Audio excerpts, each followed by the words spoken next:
21 chickens in November of 1990, and from then on I've basically been the only farm manager that's been here. To the integrator that we grow for, we are just another contract farm.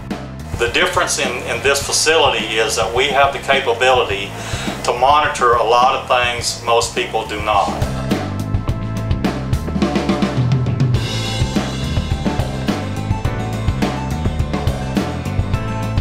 But there's about 4 things that I think are a little bit interrelated that are causing the performance differences that we see in terms of better weight, better feed conversion, better livability, these kind of things.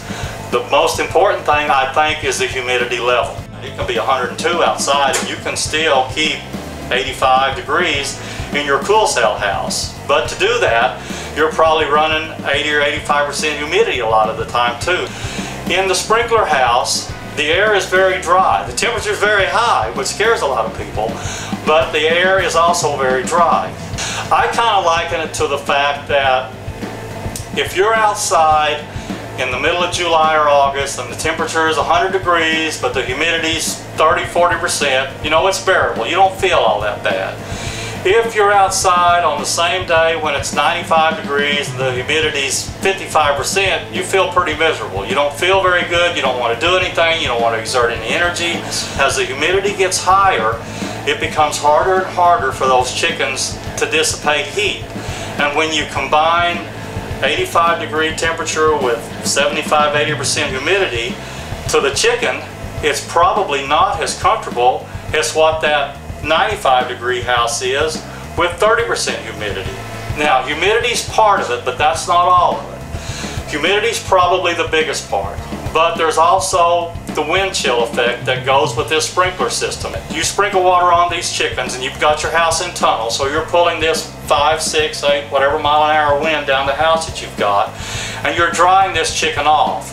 It's the same principle again as if you're outside and it's hot weather and you go jump in the creek and you get out of the creek, if there's a breeze at all, you feel pretty good because that water is evaporating off your skin due to that wind or that breeze blowing across you, and it makes you feel pretty good. It may still be 100 degrees outside, but if your skin is wet and you've got air blowing across that wet skin, you feel pretty comfortable even though it is 100 degrees.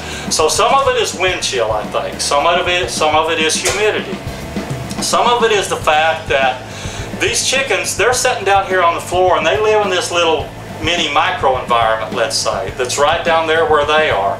These chickens are all producing, you know, thousands of BTUs worth of heat that basically, as long as they're sitting down there, stays trapped around these guys. If you can get those guys up, if you can get them moving around, it does a lot of good in terms of the fan being able to take away a lot of this heat away from those chickens. As long as they're all sitting down there, you know, it stays trapped within them, but if they can get up and move around, it releases a lot of this heat. That's part of what sprinklers do. Whenever this water sprinkles on them, they feel this cold water hitting them, they all get up. The fourth thing I think that comes into play, in addition to the humidity, the wind chill, and the fact that these guys are releasing this heat, is the fact that whenever they do get up, there's a lot of them that go to the drinkers, that go to the feeders. I guess they assume that, heck, I'm up, I just as well go get something to eat, I just well go get something to drink. A lot of times in a cool cell house, those guys will sit for hours on end just because, you know, they're fairly comfortable. The temperature's not too bad, they've got a breeze blowing across them. There's no reason to get up. I'm happy right where I am. But that sprinkler, when it sprinkles water on them, it gets them up. And once they do get up, they begin to move around. So they do go to the drinkers. They do go to the feeders, more so than what a lot of chickens in a cool cell house will. But I think those 4 things are probably what's making this system work the way that it is. The humidity is lower. There's this wind chill effect of the water being on the chicken and then the house being in tunnel. The fact that they get up and release all of this heat that's trapped around them, and the fact that when they do get up, they go get something to eat, they go get something to drink. It may not be a lot, but it does get them up and it does get them to go eat and drink more than what they will in a cool cell house a lot of the time.